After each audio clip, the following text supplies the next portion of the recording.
They told me it would be different this year.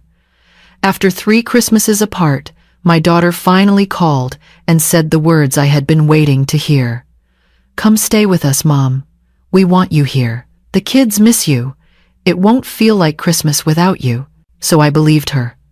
I booked the flight. I wrapped the gifts. I packed my warmest sweater and every ounce of hope I had left. And then I landed in Phoenix, walked through the terminal with my heart pounding, and found no one waiting. Just an empty curb, a hot December wind, and a text message that changed everything. But let me start from the beginning. 3 weeks before Christmas, the phone rang while I was making soup. It was a Tuesday, gray and cold, the kind of Vermont afternoon that makes you grateful for a warm kitchen. I saw my daughter's name on the screen and nearly dropped the ladle. Karen rarely called. When she did, it was usually quick, distracted, punctuated by background noise and half-finished sentences. "Mom, hi, do you have a minute?" I turned off the stove. "Of course, sweetheart. I always have time for you." There was a pause. I heard her take a breath, the kind that usually comes before a request. I braced myself. Maybe she needed money again. Maybe Brad's business was struggling. Maybe one of the kids needed something for school. "We were talking last night," she said, "and we realized it's been way too long since we've all been together. The kids are getting older. Ethan's already 12, Madison's almost 10. They barely remember what Christmas with Grandma is like." My chest tightened. "I remember," I said quietly. "I remember everyone. So we were thinking, what if you came out here this year? Spend the holidays with us. A real family Christmas. Brad's taking time off. We'll do the whole thing. Tree, dinner, presents, everything." I didn't answer right away. I couldn't. My throat had closed up. "Mom? You still there?" "I'm here," I managed. "I just wasn't expecting this. I know we've been distant. I know things have been complicated. But I want to fix that. I want the kids to know their grandmother. I want us to be a family again." I wiped my eyes with the back of my hand. "I would love that, Karen. More than you know." "Great. I'll send you the dates. We'll figure out the details." We talked for another few minutes. She sounded warm, genuine, like the daughter I remembered from before she moved across the country. Before Brad, before the distance grew so wide I stopped trying to cross it. When we hung up, I stood in my kitchen and cried, not from sadness, from relief, from the feeling that maybe, finally, things were changing. I booked the flight that night, December 22nd, arriving at 4:15 p.m. I paid extra for a window seat because I wanted to watch the clouds, wanted to feel like I was flying toward something instead of away from it. I spent the next 3 weeks preparing. I knitted Madison a scarf in her favorite color, lavender. I found Ethan a vintage compass at the antique shop downtown, the kind his grandfather would have loved. For Karen, I wrapped a pearl bracelet that had belonged to my mother. For Brad, a leather wallet, simple and practical, because I never knew what else to get him. I also bought myself a new blouse, emerald green, soft fabric, a little more elegant than what I usually wore. I wanted to look like someone worth inviting, someone who belonged in the picture. The days leading up to my flight were the happiest I'd felt in years. I told my neighbor Ruth I'd be gone for 10 days. She agreed to water my plants and collect my mail. I told my friend Dolores at church that I was spending Christmas with my daughter. She squeezed my hand and said, "It's about time, Eleanor. You deserve this." I believed her. I believed all of it. On the morning of December 22nd, I woke before dawn. I double-checked my suitcase, made sure the gifts were wrapped and padded, took one last look around my little house. The tree I had put up 2 weeks ago stood in the corner, unlit now, waiting for my return. I whispered a quiet prayer, locked the door, and drove to the airport. The flight was smooth. I watched a movie I didn't really follow, ate a small bag of pretzels, and smiled at the baby across the aisle who kept peeking at me over his mother's shoulder. When the captain announced our descent into Phoenix, I pressed my face to the window and watched the desert unfold below, all brown and gold and strange, so different from Vermont, so far from everything I knew. We landed on time. I gathered my things, smoothed my hair, and walked off the plane with my heart beating fast. The terminal was crowded with holiday travelers, families reuniting, couples embracing, children running toward grandparents with open arms. I searched the crowd for Karen's face, for Brad's height, for the kids I hadn't seen in 2 years. I walked toward baggage claim, then toward the exit, then outside into the dry Arizona heat. No one was there. I checked my phone. No missed calls, no texts. Just the itinerary I had saved and the address Karen had sent me weeks ago. I sent her a message. Just landed. I'm outside door 4, near the rideshare pickup. Can't wait to see you all. I waited. 5 minutes. 10. 15. People came and went. Cars pulled up, swallowed passengers, drove away. A security guard walked past and nodded. A woman with a stroller asked if I needed help finding someone. I smiled and said, no, they were just running late. At 30 minutes, I called Karen. It rang 4 times and went to voicemail. I left a message, keeping my voice light. Hey, sweetheart, I'm here at the airport, just wondering where you are. Call me when you get this. At 45 minutes, I tried Brad. Same result. At 1 hour, I sat down on a bench and stared at my phone.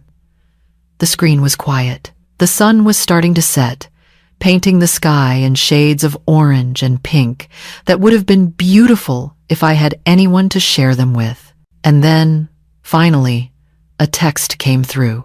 It was from Karen, but it wasn't what I expected. Hi, Mom.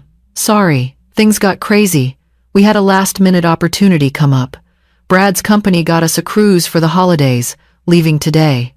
We tried to call, but it went straight to voicemail. We left a key under the mat at the house. Make yourself at home. We'll be back on the 28th. Merry Christmas. I read it 3 times. Then a 4th. A cruise. They had left on a cruise. The same day I was flying in. The same day they had told me to come. They were somewhere in the ocean right now, sipping drinks and watching the sunset from a deck, while I sat on a bench outside the Phoenix airport with a suitcase full of gifts and a heart full of cracks. I didn't cry. Not then. I was too stunned, too empty. I just sat there, holding my phone, watching the sky turn from orange to purple to black. After a while, I stood up. My legs felt heavy, my back ached from the flight, but I forced myself to move. I walked back into the terminal, found a rideshare, and gave the driver the address Karen had sent me. The house was in a suburb I didn't recognize, one of those developments where every house looks the same, beige, stucco, and terracotta roofs stretching in every direction. The driver pulled up to the curb and wished me a Merry Christmas. I thanked him and climbed out. The key was under the mat. Just like she said, I let myself in and stood in the dark entryway, listening to the silence. The house smelled like artificial pine from a plug-in air freshener. The living room had a tree, tall and professionally decorated. No homemade ornaments, no strings of popcorn, nothing that looked like children had touched it. The kitchen was spotless. The refrigerator held a few bottles of water and some leftover takeout containers. On the counter, I found a note. Mom, help yourself to anything. Wi-Fi password is on the fridge. See you soon. That was it. No apology. No explanation beyond the text. Just a note that made me feel like a house sitter, not a mother. I set my suitcase down and walked through the house. The guest room was small, tucked in the back near the garage, with a twin bed and no decorations on the walls. The kids' rooms were upstairs, doors closed. I didn't open them. I didn't want to see the toys they had outgrown or the photos that didn't include me. I sat on the edge of the twin bed and finally let the tears come. I cried for an hour, maybe longer.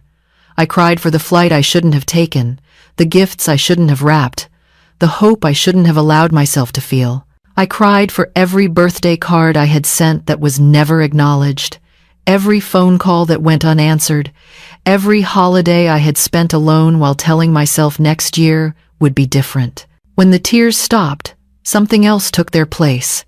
Not anger, exactly. Something quieter, something harder.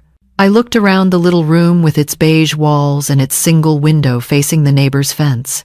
I thought about staying here for 6 days, alone, waiting for my daughter to come back from her cruise and pretend nothing had happened.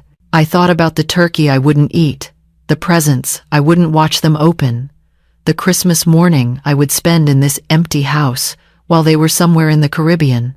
And then I made a decision. I picked up my phone and searched for hotels near the airport. I found one with availability, a modest place with decent reviews. I booked a room for 2 nights, then I called a rideshare and left the key on the counter where I had found the note. The hotel room wasn't much, but it was mine. I had chosen it. I had paid for it. I had decided to be there, instead of waiting in a house where I was clearly not wanted. I unpacked my things, hung up my green blouse, and sat by the window watching the lights of the city below. Phoenix glittered in the distance, full of families and celebrations I wasn't part of. But for the first time in years, the loneliness didn't feel like failure. It felt like clarity. The next morning was Christmas Eve. I woke early, showered, put on my new blouse, and went downstairs to the hotel restaurant. It was nearly empty. A few business travelers, a couple arguing quietly in the corner, and me. I ordered scrambled eggs and toast. The waitress, a young woman with tired eyes and a Santa hat sliding off her head, brought me coffee without being asked. "Rough holiday?" she said, not unkindly. "You could say that." She nodded. "You and half the people in here. At least you're not alone. You've got your thoughts for company." I laughed, surprising myself. "That's one way to look at it." She winked and moved on to another table. I ate my eggs slowly, watching the sun rise through the window, and thought about what I was going to do next. The answer came to me while I was spreading jam on my toast. I was going to stop waiting for my daughter to love me the way I needed. I was going to stop funding her silence with checks and gifts and forgiveness she never asked for. I was going to take back my life. After breakfast, I went back to my room and made a list. It wasn't a long list, but it was important. First, the monthly transfers. For the past 5 years, I had been sending Karen and Brad $800 every month. It had started as help with the mortgage when they first moved to Phoenix. Then it became help with the kids' activities. Then it just became habit. An automatic payment I never questioned, because questioning it would mean admitting they only called when they needed something. Second, the life insurance. Karen was listed as my primary beneficiary. She had been since my husband passed. But there was someone else who deserved it more. Someone who had never forgotten my birthday, never let a holiday pass without a card, never made me feel like an inconvenience. My grandson Tyler.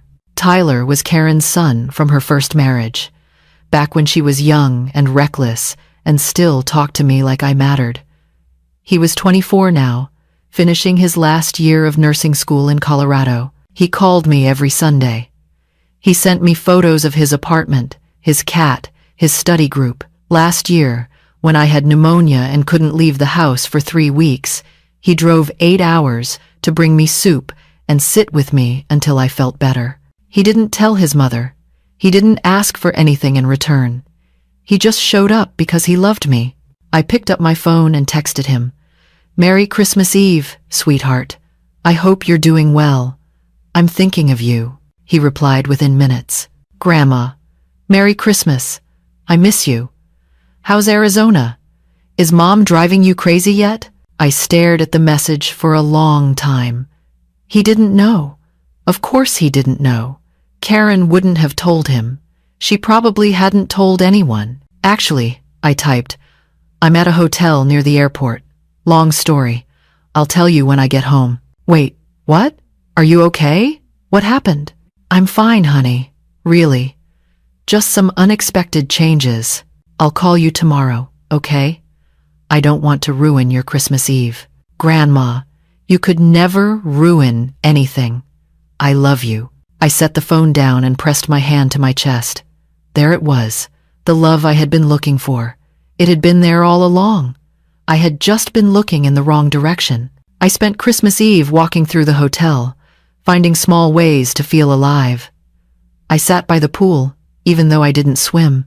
I read a book I had brought, but hadn't expected to have time for. I ate dinner at a little Mexican restaurant down the street, where the waitress brought me extra salsa and called me mija, even though I was old enough to be her grandmother. That night, alone in my hotel room, I watched the lights outside and felt something shift inside me.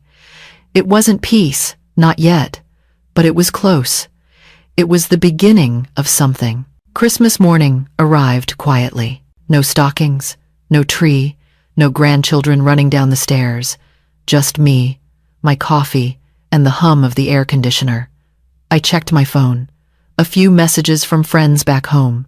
A generic Merry Christmas text from Karen, clearly sent to a group list. Nothing from Brad, nothing from the kids. But there was a voicemail from Tyler. "Hey Grandma, I know you said you'd call today, but I couldn't wait. I'm worried about you. Whatever happened with Mom, I'm sorry. You didn't deserve that. Nobody does. I love you more than anyone, okay? Please call me when you wake up. I need to know you're okay." I listened to it twice. Then I called him back. We talked for almost an hour. I told him everything.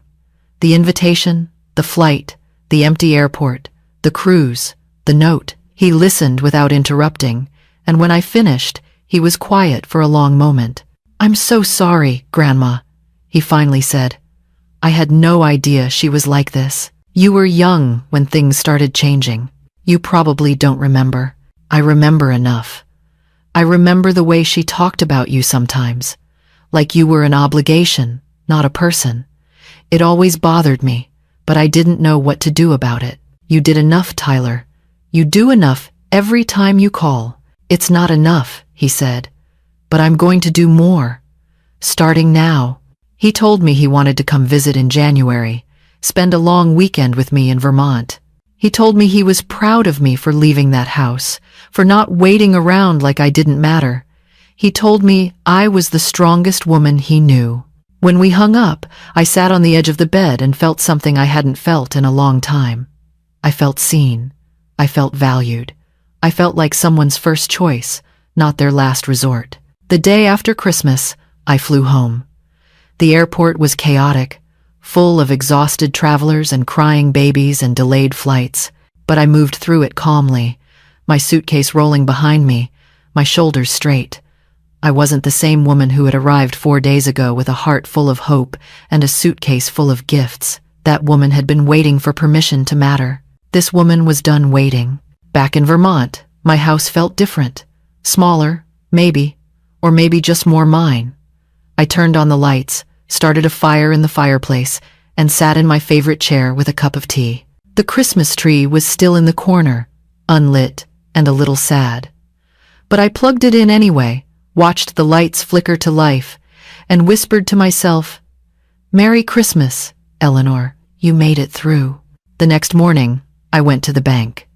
It was a small branch, the same one I had used for 30 years. The manager, a woman named Patricia who always remembered my name, greeted me with a warm smile. "Mrs. Mitchell, happy holidays. What can I help you with today?" "I need to stop some automatic payments," I said, "and I need to update some information." She led me to her office. We sat down. I explained what I wanted. "You're sure?" she asked gently. "These are significant changes.